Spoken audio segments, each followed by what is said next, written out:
Welcome back, all my soul survivors, to the Sovereign Rain Nightcap Season 2, right? This is where we commune as a community. Exactly what the word states, a common unity in raising our energy, frequency, and vibration. We'll meet here every Sunday, top of the week, to share different strategies on how we're overcoming adversity and different challenges that we face during the week. Make sure you like and subscribe to the channel if you're watching this on YouTube. And if you haven't went over to our Patreon and signed up for our exclusive coaching session powered by Dr. Eric Thomas, that's right.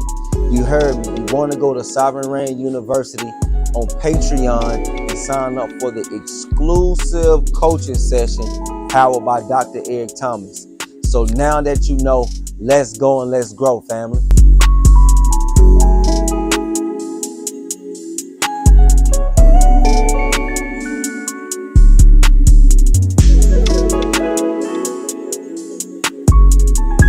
Man, peace, love, and light to you, family. It feels so good to be back. Let's dialogue and having these conversations. You know, if you anything like me, I know we done lost some things during the year, right? Lost individuals. Maybe you lost a job, missed certain opportunities. We wrote some things down at the beginning of 2023 to execute on. And we got to ask ourselves, did we really see everything through? If we have, man, I'm here rooting you on. Congratulations. If we haven't, it's all good. Let's put it behind us. Let's get some momentum going. Let's empire build so we can do exactly what needs to be done for the ones that we love. Because as long as we don't execute, those are the people that really and truly suffer, right, from our actions. You'll have everybody else in the background laughing and giggling because they're excited about you not doing what you say you're going to do. But there are that certain group that's rooting for you, that's expecting you to do it, so let's do it for them. I'm moving into a situation where everything we do now is for love and not for the hate. We're doing it for the love, not for the hate. It was told to me like this, right? We have to speak what we seek until we see what we said. We have to speak what we seek until we see what we said. And the one thing that I want to talk about tonight is forgiveness. Forgiveness is going to be the one takeaway that I want you to take away from everything that we're talking about right now, right? I'm not going to be information overload tonight because I know sometimes I can. But, we got to really talk about forgiveness and the ideology about forgiveness. Because oftentimes, man, we can be so close to a person in their season of growing and developing, and we're the ones that's affected the most from their actions, right? It doesn't mean they're a bad person. It just means that maybe they didn't handle us properly. Now, what we have to ask ourselves is, are they really a bad person? No. Have they sought forgiveness from us? Yes, maybe. And are they continuing that behavior? Because if they're not, man, we really and truly got to forgive, because there's some things that we have to seek forgiveness, for. Me, man, I'm going to be honest with y'all, man. I was gang related, and I used to run with a local gang, and I got into some stuff, a whole lot of stuff. And we hurt certain people. Certain people were damaged by the things that I've done. And in my more mature age, I have to see these individuals and I have to seek forgiveness, right? It's not for me to be a tough guy, but it's for me to seek reconciliation during this time, man, because we were young. I was trying to figure out how to be a man, and bro, I know you were affected by my actions, man, and I apologize. I apologize. That's the best thing we can do.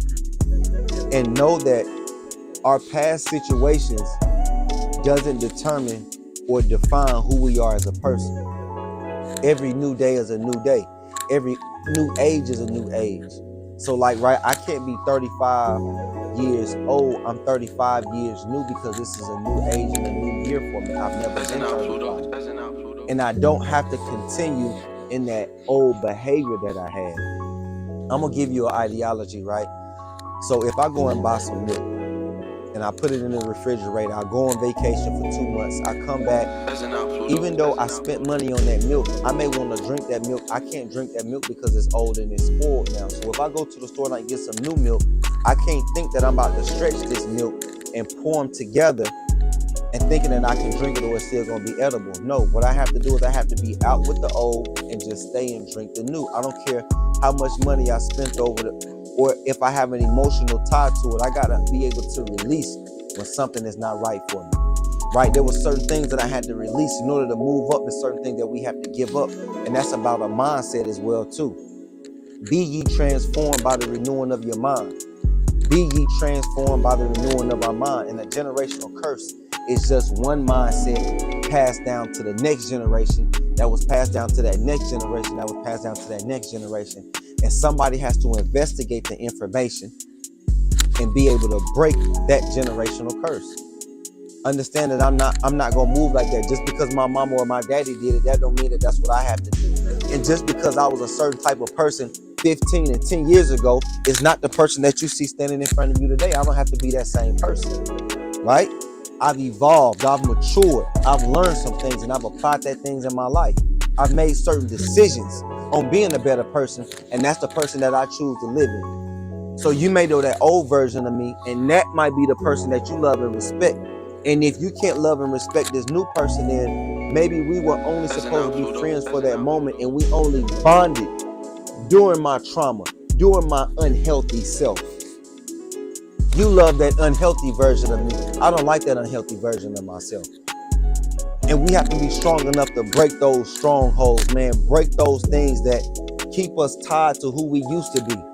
And it doesn't allow us to live in our new version of ourselves, right?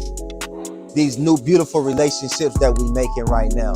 We bringing that old hurt self into these new relationships, ruining what we have going on right now. Those old ideology, right? You drinking that spoiled milk that's going to ruin your stomach, that's not good for you, that's unhealthy for you. Trust me, I've been a product of that too. I told you, if you put me in a room full of sinners, I'm chief sinner among all the sinners. It's not nothing that I'm proud of. I'm just allowing the people to know that, guess what? You can make a decision to do better. If you love this version of me, guess what? There was an unhealthy version of me. There was a version of me that actually, done some things that I had to, again, seek reconciliation for.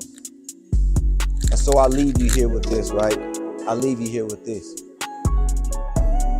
Forgiveness starts with us forgiving ourselves first. And then we can really and truly forgive others. But the one thing that we can't do, right? We can't have somebody else hold their foot. We can't hold somebody else's foot to the fire if we're not willing to hold our foot to the fire. Right? We can only be accountable for ourselves, right? We can only control the controllables, like I tell my children. And who's control over our attitude? Who's control over our actions and the decisions that we make? That's why we have free will. If it's some things that we haven't done because of the pain of procrastination, right? When it hit our brain and we like, oh man, I said I was going to start that business. I said I was going to write that book, and we didn't do it. And now we feel the pain from us not doing what we say we was going to do. What we have to do is breathe deep. Start from 5, 4, 3, 2, 1. Breathe in again, breathe out. And now we need to move forward in this new action of us doing exactly what we say we were going to do. It starts with a plan. Everything starts with a plan, man. Let's rewrite it down. Forgive ourselves. Yeah, I know I didn't lose that weight. I didn't get to the desired weight, but guess what? Because it's a new day, I have a new opportunity, and I'm going to do exactly that. I'm going to surround myself by people that encourage who I am, that's encouraging this new person that I'm trying to be, that's supportive of the new version, of this healthy version of myself, not the people that remind me of where I come from. Man, we got to let go. In order to move up in life, there's certain things we got to give up. Let's let it go. Let's let it go, and let's forgive ourselves. Let's decompose over these next couple of days, and let's really and truly forgive ourselves. Let's move forward. Let's shine bright like that diamond that we know we are. So I love you, family. Again, I told you I wasn't going to keep you long, but the one thing I want you to do is forgive yourself. Forgive yourself. I have to forgive myself. I have to allow myself to know that, guess what? I'm not a gangbanger. I'm a retention specialist for Sovereign Rain. I'm a husband. I'm a father. I'm a brother. I'm a son. I'm a grandson. I'm a nephew. I'm an uncle. And what I have to do is I have to look at these relationships and what does it require for me to be the best version of myself, for me to be the best version of a father, for me to be the best version of a husband, for me to be the best version of a son? What do these relationships look like? How can I really and truly be a good brother? Seek the help that I need. Understand that, man, I have trauma and I have to overcome from the trauma. I have to understand what my triggers are as well, too. I remember sometimes, man, the police was one of my triggers, right? When the police just talking to me or when they pulled me over, the first thing I'll say is like, man, I'm a buck with the police. And oftentimes, every time you can see my arrest record, I would be in jail too. I would be in jail because of that mindset that I had. I had to overcome that. I had to understand that I'm a soldier and he a soldier. And the one thing that each soldier is required is for them to give them your surname. So automatically when the police come to the car, now I automatically have my ID ready to give him my surname. Nobody taught that to me. So now that we know, we have to grow. That's why I say let's go and let's grow. Because we're not just going to G-O through certain situations. We're going to G-R-O-W through our situations, man. We're here to grow. We're here to elevate. Elevate and educate ourselves. Those are the two things that we pride ourselves on here in Sovereign Reign. So they're not the only ones growing and developing. We're growing and developing on this side as well, too. We elevating and educating ourselves on this side as well, too. We overcoming our pain over here on this side as well, too. We overcoming that trauma over here on this side as well, too. We soul survivors on this side. We know what it is that it's going to take, and we're willing to do exactly that. We're willing to make the sacrifices to be the better version of ourselves. But the time is now, family. I promise you, man, we not waiting and we not hesitating. So you know that I love you, family, man. Let's go and let's grow. Please stay encouraged, right? Stay encouraged regardless of what. Know that I'm here. If you don't have nobody that you can tap into that's giving you some good positive energy, trust me. We here, baby. We soul survivors at the Sovereign Reign Nightcap. Join us here every Sunday. Join us here every Sunday. And if you haven't went to our Patreon, man, and signed up for Sovereign Reign University, I promise you, the time is now. That's exactly what you want to do. You want to go to Patreon, the Sovereign Reign University, because I've told you, man, we're unlearning so we can relearn exactly what we need to do in this time, because the time is now. You know that I love you, family, and there's nothing you can do about that. But let's go and let's grow.